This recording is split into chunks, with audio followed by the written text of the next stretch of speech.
예. 그래서 이제 이런 걸 보면서 미국이 이게 한국에 대해서 미국의 지식인들이 가지고 있는 상당수 지식인들이 가지고 있는 감정이 교만과 경의의 병합 감정이다. 이중 감정이다. 이걸 앰비벌런스라 그러는데요. 영어로는. 한편으로는 한국에 대해서 교만하게 내려다봐요. 야, 우리가 지키니까 니들이 거기서 그렇게 목숨 부지하면서 산 거지만 뭐 아무것도 어떤 놈들이 우리가 밀어줘서 좀 이제 살게 된 거지. 이렇게 한쪽으로 내려다보는 거예요. 그러니까 보호자로서 피보호자를 내려다보듯이. 다른 한편으로는 야, 이놈들 대단한데. 근데 우리랑 문화도 다르고 언어도 다르고 완전히 달라. 얘들은 또 일본이랑도 다르고 중국이랑도 달라. 이거 완전 독특한 케이스야. 이건 따로 해석해야 돼. 야, 근데 얘들 나중에 자유통일되면 말이야. 이것도 이상하게 튀는 거 아니야?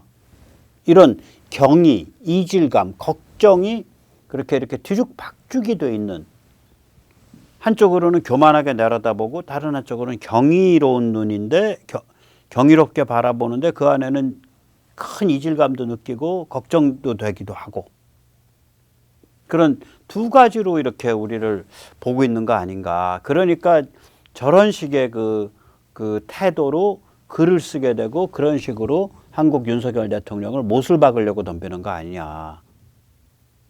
그래서 그 조은정 씨는 이름만 그 은정이라는 그 이쁜 한국 이름이지 실제로 보면 이 전형적인 이런 그 교만과 경의가 병합돼 있는 그 꼬여 있는 심사를 그냥 갖고 있는 분이야. 그래서 제가 좀 재밌는 케이스라고 봐요. 안 그러면 저런 식으로 그 머더레이션을 못 하죠. 그러니까 그 저런 식으로 사회를 못 보죠. 예. 참 재밌는 분이에요. 예. 그래서 이제 이 미국 사람들한테 이제 알려주고 내가 이제 바라고 싶은 건, 야, 우리 무슨 핵무장 가지고 얘기 좀 한다고 걱정도 하지 마. 여기 한국 사람들 그럼 미친 짓 안 해. 여기 얼마나 야근데. 여기는 진실을 알면은 하루아침에 태도가 확 바뀌어. 진실을 알면 태도가 확 바뀌어. 여기 사람들이 진실을 잘 모를 때가 있어. 왜냐? 언론과 지식인이 개판이어서 진실을 잘 몰라. 진실을 알면 삶과 문명에 이로운 것을 거의 본능적으로 선택해, 여기 사람들이. 우리가 보면은 그 대중국 지금 그 대중국 그 반중 정서가 80% 아니에요? 우리가 2015년에 반중 정서가 37%밖에 안 됐어요. 그때 친중이 62%예요. 그럼 7년 만에 80%로 올라선 거야. 2016년 한한령이 고비였다 그러죠. 그 지금 세계 최고 수준이란 말이에요. 표변해 버리잖아. 중국 실체다가 하니까 쟤들 안 돼. 그 시진핑에 대해서 쟤는 안 돼 라는 비율도 우리가 제일 높아요. 전 세계적으로 83%인가 그쯤 돼요. 굉장히 높아요. 한국 사람들. 미국이 그걸 알아야 돼. 그럼 미국은 진실만 잘 전하면 되는 거야. 뭐 윤석열 대통령 붙잡아다가 너 감히 말이야, 핵무장을 말이지 한국 대통령이라고 하는 자가 그걸 거론했단 말이야 해가지고 거기다 못을 박는 이런 개 조잡 떨지들 좀 말고 진실만 잘 알려주면 된다고, 미국이. 그럼 진실은 제가 보기엔 셋이야. 하나는 뭐냐? 북핵은 중핵이다. 그리고 중핵은 이거는 미국을 같이 끌어들여서 막아야지. 우리가 걔들이 중핵이 있으니까 우리는 한국 핵으로 막는다. 이건 바보 같은 소리예요. 핵무장하게 되면 중국의 핵공격 타겟 1번입니다. 그러면 이제 그런 얘기 하죠. 우크라이나를 보십시오. 부다페스트에서 그 협의해가지고 핵무기를 내려놓으니까 러시아가 침공하지 않았습니까? 네, 그럴까요? 그러면 지금 우크라이나가 핵이 없는데 왜 러시아가 지금 전쟁에서 몰리고 있는데 핵을 안 까? 우크라이나가 핵이 없는데 러시아가 전쟁에서 몰리고 있는데 핵을 안 까잖아요. 우선 넘버 1. 넘버 2. 우크라이나가 핵이 없어서 침공당했나? 우크라이나가 만약에 우리 K2 흑표전차 한 500대, 우리 K239 천무 한 400~500대, 그 다음에 우리 만약에 FA-50, 그 다음에 F-16 같은 비행기 한 100대 갖고 있었으면, 그리고 우리 천공과 같은 그런 그 말하자면 그 요격 시스템 뭘 갖고 있었으면 러시아가 들어왔을까? 그럼 오케이. 그런 재래식 무기를 그 정도 갖추는데 돈이 많이 들었을까요? 아니면 1994년경부터 핵무기를 운영하는 데 더 돈이 많이 들었을까요? 핵무기 돈 많이 듭니다. 의외로. 굉장히 많이 듭니다.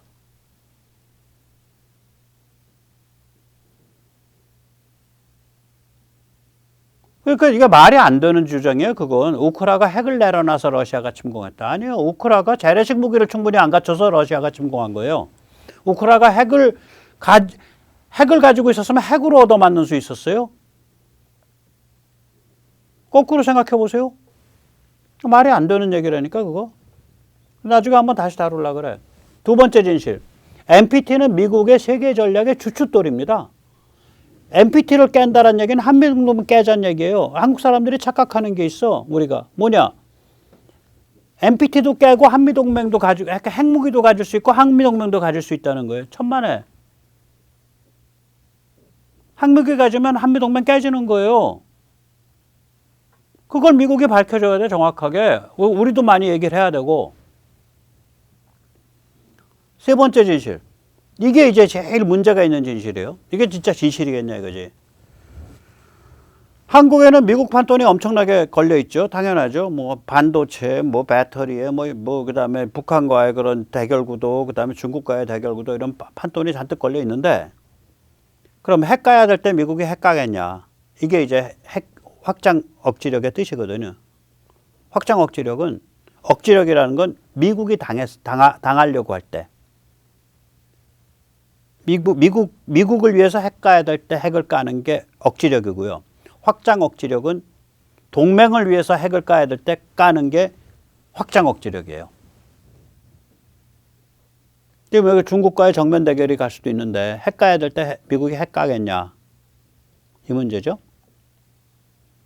저는 깔 수밖에 없다고 봐요. 뭐 여러 가지가 있는데 일단 이 확장 억지력이 안 먹힌다라고 주장하는 3명의 미국의 대표적인 주장이 있습니다. 그 3주장을 보면 확장 억지력이 이게 먹힌다. 미국이 깔 때 깐다를 간접적으로 증명할 수 있겠죠. 그 3주장 중에 제일 말이 되는 주장이 이 더그 밴도우라는 사람의 주장인데 원로예요. 레이건 행정부 때 이렇게 그 자문위원 했던 사람이니까 이 더그 밴도우가 이제 최근에 기고한 글에서 이 제목이 그렇잖아요. 어쩌면 워싱턴이 한국으로 하여금 핵무기를 갖도록 내버려둬야 될 가능성도 있다. 뭐 일단 제목이 멋있어. 근데 이건 낚시 제목이에요. 이게 올해 1월 17일 날 발표된 글인데 실제 내용을 보면 이거예요. 간단하게 말하면. 핵을 까야 될 때 깔 깡다구가 없으면 한국과 일본이 핵무장하도록 냅둬야 돼. 냅둬. 그러니까 앞에 전제 조건이 있어요. 핵을 까야 될 때 깔 깡다구가 없으면, 왜냐면 한국이 핵무장을 한다는 얘기는 동맹관계 끊겨지고 모든 뭐 경제관계도 다 끊기고 핵연료 보급도 끊기고 원자력 기술도 끊기고 다 서로 다른 세계에 살게 되는 상황을 뜻하거든요. 그 얘기를 해요. 이 사람 쭉. 그런데도 한국은 실존적인 위험이 있어서 핵무장을 하겠다고 나설 수가 있다.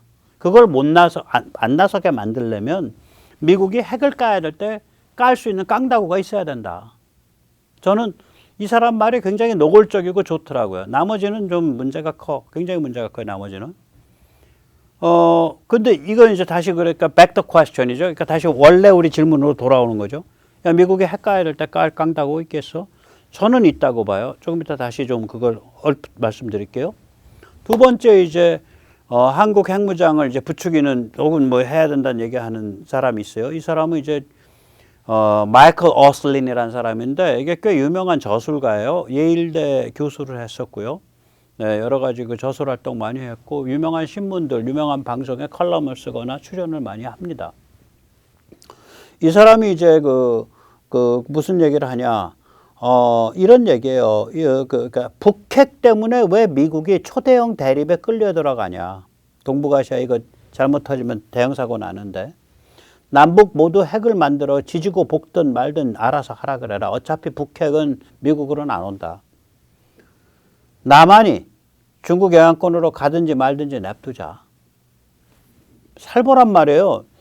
이 사람은 일본화된 미국인입니다. 일본에서 오래 살았고요. 일본에서 중요한 일을 많이 했던 사람이고요. 저는 이 사람 말을 보면서 야 이거 아베 꼬문 같은 소린데 이거야말로 일본 지배층이 정말 바라는 거 아니에요. 북핵과 중국 핵을 빌미로 일본이 핵무장하고 일본이 정상국가화되는 거. 걔들이 말하는 정상국가. 일본과 커넥션이 짙은 사람이죠.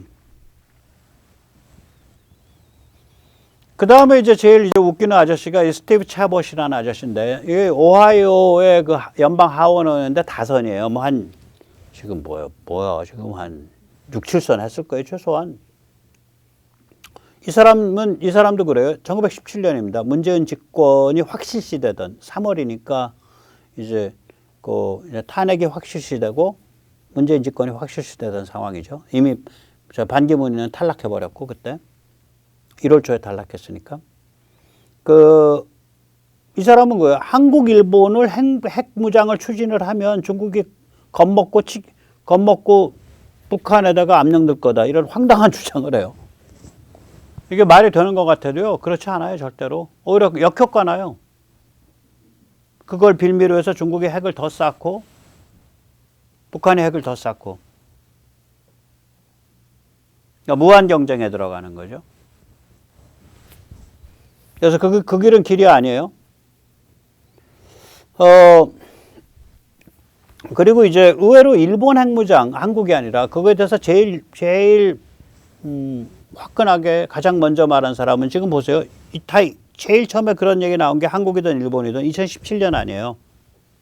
거기 이제 최보타고 저술가하고가 2017년이거든. 근데 트럼프는 2016년에 얘기해요. 대통령 후보 시절입니다. 여기 어떤 댓글에 트럼프가 한국 핵무장 얘기했다. 이거 와전된 거예요. 한국이 아니라 일본을 얘기했습니다. 이 사람 눈엔 한국은 있지도 않았어요. 제가 이 사람을 인정하는 건 반중 깃발을 들었다는 거. 그것도 뭐 실효가 있었는지 없었는지 모르지만. 그 다음에 북한을 육자회담을 집어치우고 끌어냈다는 거.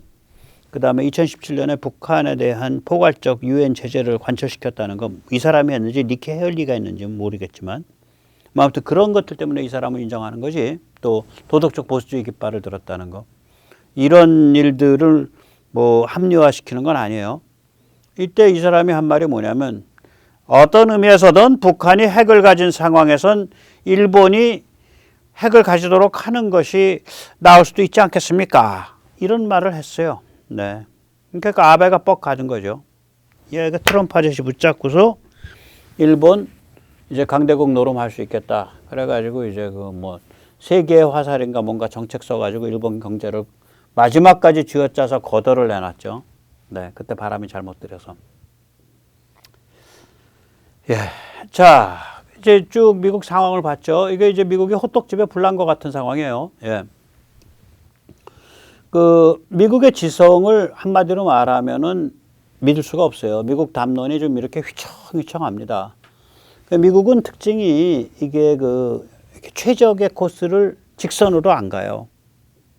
이게 휘청휘청하면서 애둘러서 가요. 근데 가긴 가. 가야 될 대로 가긴 가요. 이게 왜 그러냐면 미국 사회 안에는 전 세계 어떤 나라에서도 볼 수 없는 공정함, 개방성, 관대함이 있어요. 이것 때문에 그 길로 가는 거예요. 왜 그러면 미국 사람들이 하나하나가 다 착해서 그러냐. 천만에. 그게 아니라 이 나라가, 미국이란 나라가 세계 각지로부터 온 이민자들이 이렇게 모자이크처럼 돼서 만든 자유공화국이어서, 예? 정치 프로세스를 만들어내고 거기서 어떤 의사결정에 도달하는 이 정치 프로세스 창출에 있어서 천재성을 갖고 있어요. 그래서 경영학을 만든 사회사상가인 피터 드라카가 아주 명언을 남겼죠. 미국의 천재성은 정치에 있다. American genius is in politics. 그런 말을 남겼습니다. 예. 그래서 저는 이제 미국이 이렇게 휘청휘청 가지만 민주당은 그 빌어먹을 놈의 4대 말살을 극복하게 될 거고 공화당은 고립주의를 떨치게 될 거다. 그래서 다 삼축주의의 큰 물로 모이게 될 거다. 그렇게 이제 생각을 합니다. 이 삼축 글로벌리즘이라는 거는 제가 이거 자꾸 이제 그 말씀을 드리는 거예요. 이제 자유진영의 일치단결 체제, 그 다음에 미국 리더십, 그 다음에 현지의 자유공화 동맹국, 이렇게 이제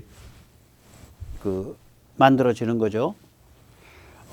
이거는 1945년에 샌프란시스코 글로벌리즘과 전혀 다르죠. 샌프란시스코 글로벌리즘은 족탈불급의 일축이에요. 일축이에요. 미국. 그 일축으로 냉전을 버틴 거예요. 그 팍스 아메리카나라 그러죠. 하지만 결국에 가서는 나중에 약화되고 위기에 빠졌지만 1980년대에 그걸 뒤집기를 해서 체제 경쟁에 승리를 했죠. 그리고 이제 그 시스템은 끝났어. 그러고 나서 위기가 왔죠. 한 30년 동안. 그게 이제 친중, 친러, 몰같이 시장 맞는 글로벌리즘이에요. 그러니까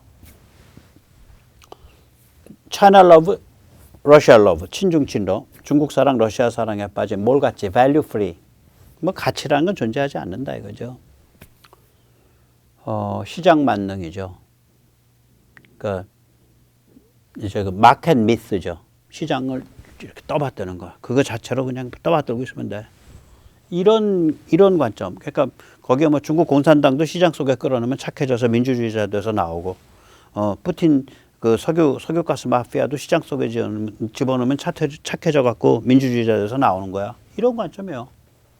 근데 뭐 거기까지는 그런 관점일 수 있는데 이제 이자들이 이걸 하면서 이제 자유공화국을 약화시켜서 이제 뒤에서 만지작거려야 되니까 4대 말살을 띄웠단 말이에요.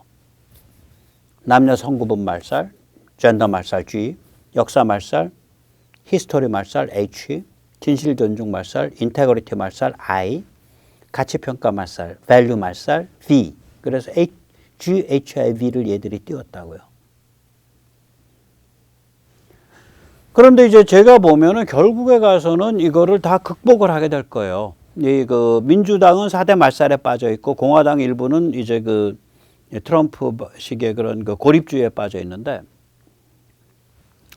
지금 이제 그 바이든 보면은 뭐 이제 예를 들어서 IRA를 정해서 무슨 현대 기아 자동차 뭐 그 통수 때리고 뭐 이렇게 했다 뭐 이런 얘기 하잖아요. 그다음에 또 뿐만 아니라 배터리는 또 포드사가 뭐 중국 최고의 그 CATL과 손잡고서 무슨 뭐 공장 지어서 그것도 또 통수 때렸다. 그다음에 이제 반도체법은 그거 이제 밀어붙여가지고 삼성이나 SK가 미국에 얼마나 공장을 짓든지 말든지 중국의 공장을 갖고 있기 때문에 미국 공장에 대해서 보조금을 안 주는 그런 통수를 때릴 거다. 그리고 이제 요새 이제 바이든은 입만 뻥크면 Made in America, Made in America 그럽니다 이게. 그러니까 Made in America 이제 발작을 했어요 지금 바이든 민주당까지 전부. 이런 상황이어서 야 이건 뭐 미국 많이 헤매는 거 아니냐. 근데 저는 이 4대 말살을 어떻게 잘 떨어내냐, 고립주의를 잘 떨어내냐 이 게임이지 이런 문제는 저는 문제가 안 된다고 보는 거예요. 이게 왜 그러냐면 메이드 인 아메리카 발작은 이미 미국이 무슨 뭐 메이드 인 아메리카로 혼자서 다 끌어안을 수가 없어요. 현대 경제가 그런 경제가 아니야. 그러니까 제풀에 나가 떨어져. 그 다음에 이게 조금 진행하면 이제 동맹국가 기업들이 미국에 항의하고 해서 동맹국가 기업들에 의해서 미국이 밀당을 할 수밖에 없어요. 그러니까 지금 미국의 과제는 고립주의와 4대 말살을 어떻게 깔끔하게 극복하냐는 거지. 우리가 걱정해야 될 미국 과제는 저게 메이드 인 아메리카 발작, 그래서 미국 저거 아주 이기적이 됐고, 저 몹쓸 놈들 됐네. 그 점에 대해서는 격분할 일도 없고, 크게 걱정할 일도 없어요. 우선 첫째, 저는 IRA 그 자동차 문제 터졌을 때, 야, 그건 이해 당사자가 풀어야지, 제일 먼저. 현대 기아 자동차, 그 사람들 돈 있고, 세계적 기업 있고, 인재 있어요. 우리가 언제부터 대기업을 그렇게 죽고 못 살아서 그냥 했다고 날뛰어나서 좌파들 날뛰는 거 보고 야 쟤들이 민노총 민원 애들 맞냐 속으로 그래요. 아니 그 다음에 정부가 움직일 거고 다른 데서 움직일 거고 그래서 이해 당사자들이 잘 풀어갈 거예요. 기본적으로. 그렇게 막 분기탱천해서 움직일 일이 아니라고 우리가. 그걸 이제 막 분기탱천해가지고 우리 민족 기업이 지금 미국의 탐욕에 의해서 핍박받고 있습니다. 뭐 이따구 방식으로 막 몰아가는데 너무 웃기지 않아요? 두 번째는